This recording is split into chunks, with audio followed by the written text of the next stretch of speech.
एक ऐसा जेल जहां से आज तक कोई नहीं भाग पाया था, लेकिन 3 कैदियों ने यह कारनामा करके दिखा दिया। साल 1962 की बात है।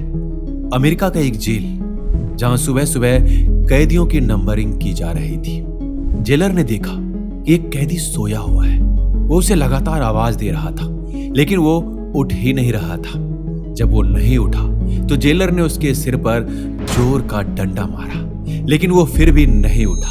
फिर जब चादर हटाया गया तो पता चला कि वहां सिर नहीं, एक पुतला था। ऐसे ही 2 पुतले और 2 लोगों के मौजूद थे।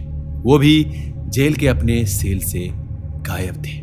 वो एक ऐसे जेल से भाग चुके थे जिस जेल के बारे में कहा जाता था कि इस जेल से भागना इम्पॉसिबल है। उसका कारण था जेल एक सुनसान आइलैंड पे था। जेल के चारों ओर ऊंची दीवारें थी, हाई सिक्योरिटी थी, और अगर कैदी इन सब से बाहर भी निकल गए तो बाहर चारों तरफ बर्फीले ठंडे समुंदर जो किसी को भी ठंड से मारने के लिए काफी थे। इस जेल से 36 बार कैदियों ने भागने का प्रयास किया।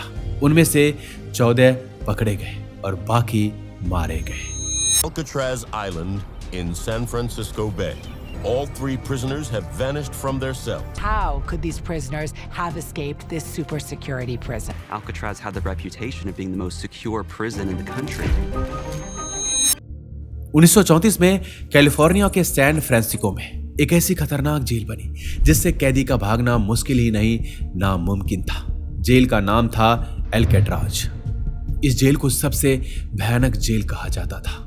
अमेरिका के सबसे खूंखार अपराधी यहां रखे जाते थे। जेल के हालात ऐसे थे कि कैदियों ने इसे हेलकट्राज का नाम दिया था, यानी कि एक ऐसी जगह जो नर्क से कम नहीं थी। जो भी एक बार इस जेल में आता था वो कभी बाहर नहीं जाता था।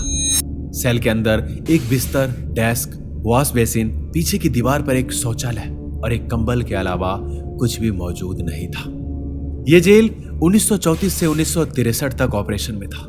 29 साल के इतिहास में यहां से कुल 36 कैदियों ने भागने की कोशिश की, लेकिन इनमें से 14 को पकड़ लिया गया, जबकि कुछ पुलिस से मारे गए थे। इस जेल को इतिहास में कभी वर्णित नहीं किया जाता अगर यहां पर उन 3 कुख्यात अपराधियों को नहीं लाया जाता।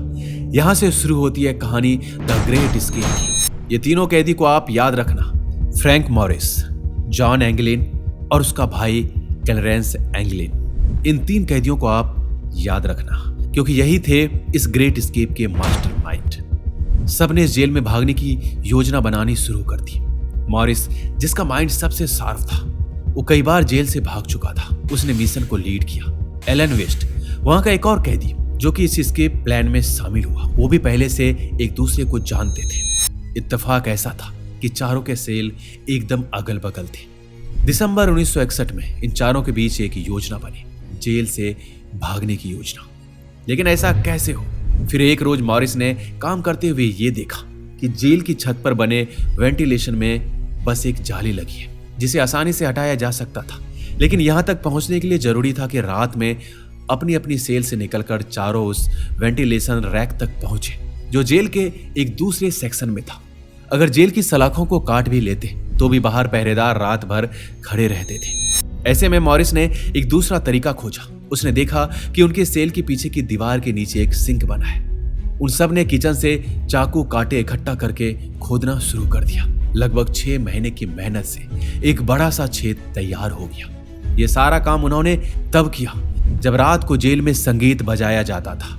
दीवार में होने वाला सुराख पीछे गैलरी में निकलता था। यहां से ऊपर चढ़कर वो जेल के ऊपरी माले तक पहुंच सकते थे और वहां से वेंटिलेशन तक पहुंचना आसान था। लेकिन असली मुसीबत उसके बाद शुरू होनी थी। जेल से निकलकर उन्हें समंदर पार करना था और इस काम के लिए जरूरत थी एक नाव की। चारों कैदियों ने मिलकर इसका भी हल निकाला। भागने से कुछ महीने पहले उन्होंने गैलरी के ऊपर एक खाली जगह में अपनी वर्कशॉप बनाई और वहां रेनकोट की मदद से नाव बनाने लगे। इस काम में उन्हें मदद की पॉपुलर मैकेनिक्स नाम की एक मैगजीन ने। किस्मत से इसमें उन्हें नाव बनाने का तरीका मिल गया और जेल में मौजूद औजारों और रेनकोट की मदद से उन्होंने एक नाव तैयार कर ली। सारी तैयारी के बावजूद एक चीज और मायने रखती थी। जरूरी था कि किसी को उनके गायब होने का पता नहीं चल सके, ताकि उन्हें भागने के लिए कुछ वक्त मिल जाए। इसके लिए उन्होंने साबुन, टॉयलेट पेपर और टूथपेस्ट की मदद से नकली सिर बनाए और उन्हें रंग दिया। उन्होंने अपने नकली सिरों को गद्दे और तकिए के ऊपर इस तरह डाल दिया कि देखने वालों को लगे कि कोई इंसान सोया है। फिर एक रात मौका मिलते ही सब उस दीवार से बने छेद के रास्ते से गायब हो गए, सिवाय एक के, एलन वेस्ट। बेचारे ने दीवार को टूटने से बचाने के लिए छेद के आसपास जो सीमेंट लगाया था वो सख्त हो गया था। उसे हटाने में बहुत समय लग गया और वो वक्त पर वेंटिलेशन तक पहुंच नहीं पाया और उसके तीनों साथी उसके बिना ही फरार हो गए। बाकी 3 लोग वेंटिलेशन के सहारे जेल से बाहर निकले।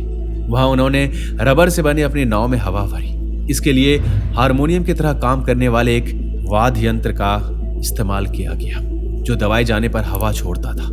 रात 10 बजे तीनों अपनी नाव में चढ़े और खुले समंदर में आगे बढ़ गए। उस पल के बाद से उनका कुछ भी पता नहीं चल सका। एक तलाश अभियान भी शुरू किया गया, लेकिन इसका कोई भी फायदा नहीं हुआ। जहां तक एल्कट्राज जेल की बात है, उसे 1963 में बंद कर एक टूरिस्ट प्लेस में तब्दील कर दिया गया। तो दोस्तों, ये थी कहानी द ग्रेट एस्केप की। मिलते हैं एक और मिस्टीरियस वीडियो में। तब तक के लिए नमस्कार।